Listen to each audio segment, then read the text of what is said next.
Hello, नमस्कार और आदाब मेरे सभी दोस्तों को। आपके दोस्त और गाइड इरफान एक बार फिर आपके साथ आपके अपने चैनल एस्ट्रो एश्योरेंस से। एक सवाल जो लगभग हर एनालिसिस में सामने आता है वो ये है, क्या मेरी होरोस्कोप में, मेरी कुंडली में दौलत बनाने वाले योग है और क्या मैं उस योग के जरिए खूब दौलत बना सकता हूँ? तो राजयोग और धनयोग के बीच भी ये कंफ्यूजन रहता है। देखिए, राजयोग आमतौर पर आपको खूब राज यानी ताकत देता है, असर डालने और लीड करने की, और उस ताकत या असर को इस्तेमाल करके जिंदगी में कुछ नतीजे पाने की। मगर एक राजयोग आपके पास पैसा या दौलत जरूरी नहीं लाता, और इसीलिए राजयोग और धनयोग में फर्क समझना जरूरी है। अब जब कोई मुझसे पूछता है क्या मेरे पास कोई राजयोग है जो मुझे दौलत या धन देगा, तो जाहिर है शख्स को राजयोग के बारे में ज्यादा जानकारी नहीं होती। कुछ धनयोगों को राजयोग भी कहा गया है, लेकिन कुछ राजयोग जो आपको दौलत या धन भी देते हैं वो देने में इतने मजबूत नहीं होते, जबकि कुछ धन देने वाले योग आपको राज या असर डालने की ताकत देने में इतने मजबूत नहीं होते। एक योग जो आपको बहुत दौलत दे सकता है वो है कम सुना हुआ या कम चर्चित, जिसे सुनाफा योग या सुनफा योग कहते हैं। अब सुनफा योग शुरुआत करने के लिए बिल्कुल सादा योग है। बस इतना कहता है कि सूरज के सिवा अगर चांद से दूसरे घर में यानी चांद के बगल वाले घर में कोई और ग्रह मौजूद हो तो ऐसे शख्स की कुंडली में सुनफा योग या सुनफा योग माना जाता है। बस एक शर्त यह है कि अगर दूसरे घर में शुभ ग्रह हो तो बेहतर है, क्योंकि अशुभ ग्रह चांद की ताकत या चांद की फायदा पहुंचाने वाली एनर्जी को सोख लेता है या खींच लेता है। वहीं दूसरी तरफ सूरज का जिक्र है कि अगर वो चांद से दूसरे घर में हो तो सुनफा योग नहीं बनता, क्योंकि वो दोनों ही ज्योतिर्लिंग है और सूरज चांद से ज्यादा ताकतवर ज्योतिर्लिंग है। तो अगर चांद से दूसरे घर में आपके पास 5 ग्रहों में से कोई भी एक हो, चाहे बुध हो या शुक्र हो या मंगल हो या बृहस्पति हो या शनि हो, तो सुनफा योग बन जाता है। सुनफा योग तब नहीं बनता अगर राहु या केतु चांद से दूसरे घर में हो। तो राशि लग्न से या वो लग्न जो चांद को पहले घर में रखकर बनता हो, तो चांद से दूसरे घर में कोई भी ग्रह सुनफा योग बना देता है। अब ये जरूरी है कि दूसरे घर में शुभ ग्रह हो तो जाहिर है आपको ज्यादा फायदे वाले नतीजे मिलेंगे, जबकि अशुभ ग्रह हो तो जाहिर है आपको ज्यादा नुकसानदेह नतीजे मिलेंगे। मगर सुनफा योग के साथ भी यही बात है। चांद से दूसरे घर में शनि या मान लीजिए एक बहुत आक्रामक मंगल होने पर भी शख्स को सुनफा योग से बढ़िया नतीजे मिल सकते हैं।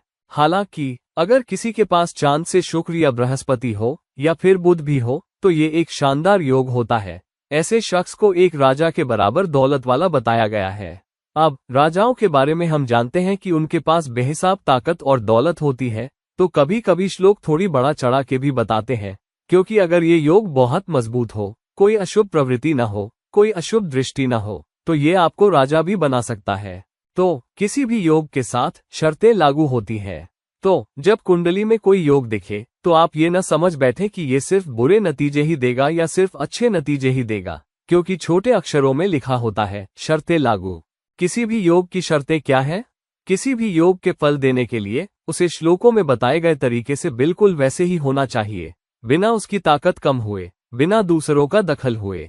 तो मिसाल के तौर पर अगर सुनफा योग है तो बेहतर यह है कि आपके पास चांद से दूसरे घर में ग्रह हो, लेकिन बेहतर यह है कि चांद के साथ उसी घर में कोई ग्रह न हो, यानी उससे युति न हो, या फिर कोई पापकत्री दोष न बना हो।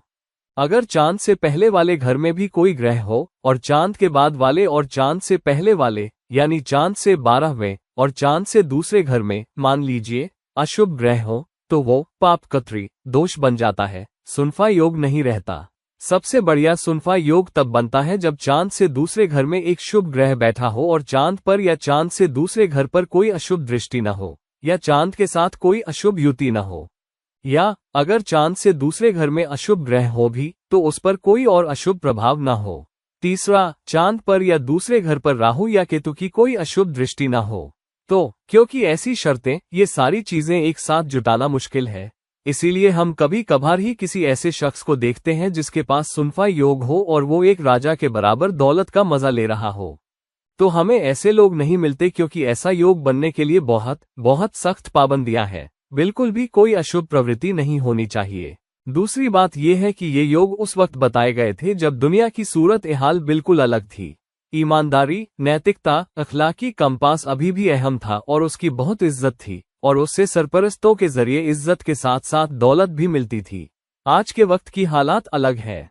आज आपको किसी ईमानदार और नैतिक शख्स के लिए इतने मजबूत या प्रोत्साहन देने वाले सरपरस्त नहीं मिलेंगे, और शख्स को अपनी चालाकी, डिप्लोमेसी, पॉलिटिकल करेक्टनेस, काबिलियत और अपनी क्वालिफिकेशन के दम पर अपना रास्ता खुद बनाना पड़ेगा।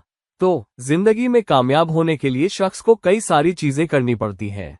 तो अगर सुनफा योग बिना किसी नेगेटिव टेंडेंसी के और बहुत मजबूत हो भी, तो भी आज के वक्त में, राहु के जमाने में, सिर्फ सुनफा योग से राजा जितनी दौलत पाना आसान नहीं होगा। आपके पास राजा जितनी बड़ी दौलत देने के लिए कई सारे फैक्टर होने चाहिए। हालांकि सुनफा योग में आपको सुपर रिच, बहुत ज्यादा अमीर बनाने की ताकत जरूर होती है, और ये आपके लिए तमाम आराम, दुनियावी आराम पाना आसान बना देता है। तो सुनफा योग को एक धनयोग और मटेरियल रिसोर्सेज लाने वाले योग के तौर पर जरूर देखना चाहिए। अगर किसी का सुनफा योग खराब तरीके से बना हो, मिसाल के तौर पर अगर चांद से दूसरे घर में ज्यादा अशुभ ग्रह हो, कोई शुभ ग्रह बिल्कुल ना हो, चांद पर कोई शुभ दृष्टि भी ना हो, तो वो एक नेगेटिव सुनफा योग हो जाता है, जहां शख्स पर मुसीबतें ज्यादा आएंगी, न कि फायदा या पैसा कमाने के मौके। तो सुनफा योग को सिर्फ पैसा लाने वाला नहीं समझना चाहिए। ये पैसे या रिसोर्सेज, दुनियावी रिसोर्सेज से बहुत गहरा वास्ता रखता है, मगर ये दोनों तरफ जा सकता है। तो एक मजबूत सुनफा योग वो होगा जिसमें अशुभ ग्रह बिल्कुल शामिल न हो, चांद से दूसरे घर में भी नहीं, ज्यादा शुभ ग्रह शामिल हो और ज्यादा शुभ दृष्टियां हो, या चांद या दूसरे घर पर किसी अशुभ ग्रह की युति न हो। सुनफा योग इंसान को खैरती भी बना सकता है, उस पैसे की वजह से जो उस शख्स के पास होता है, और चांद एक बहुत अहम ग्रह होने के नाते अगर चांद भी इस योग में, कुंडली में मजबूत हो, तो भी ये एक अच्छा योग है। दूसरी बात, सुनफा योग तब भी बहुत मजबूत होता है जब ग्रह, यानी चांद और चांद से दूसरे घर वाला ग्रह, दोनों ही मजबूत हो और ऊंचे और अच्छे डिग्री में हो। अगर सुनफा योग बने, चाहे शुभ ग्रहों के बीच ही क्यों ना हो, मान लीजिए अगर चांद पहले घर में हो, और जब आप चांद से देखें, मैं कह रहा हूं, चांद पहले घर में हो और चांद से दूसरे घर में, चाहे शुभ ग्रह ही क्यों ना हो, मगर अगर दोनों ही, मान लीजिए 1 या 2 या 3 डिग्री पर हो, तो एक बहुत कमजोर सुनफा योग बनता है। सबसे बेहतरीन सुनफा योग तब होता है जब चांद और दूसरे घर का ग्रह, जो कि एक शुभ ग्रह है, दोनों मजबूत हो, दोनों ऊंची डिग्री में हो, मान लीजिए 12 से 20 डिग्री के बीच, और 5 डिग्री से कम ना हो, या 26-27 डिग्री से ज्यादा ना हो। तब सुनफा योग एक ज्यादा ताकतवर योग होता है और आपको ज्यादा पैसा देने की भी प्रवृत्ति रखता है। सुनफा योग एक और काम करता है, वो ये कि इंसान को पैसे के इस्तेमाल में बहुत होशियार बना देता है। शख्स सही जगह निवेश कर सकता है, शख्स पैसा ठीक से बचा सकता है, शख्स उन निवेशों को ढूंढने में किस्मत वाला होगा जहां पैसा बढ़ता है।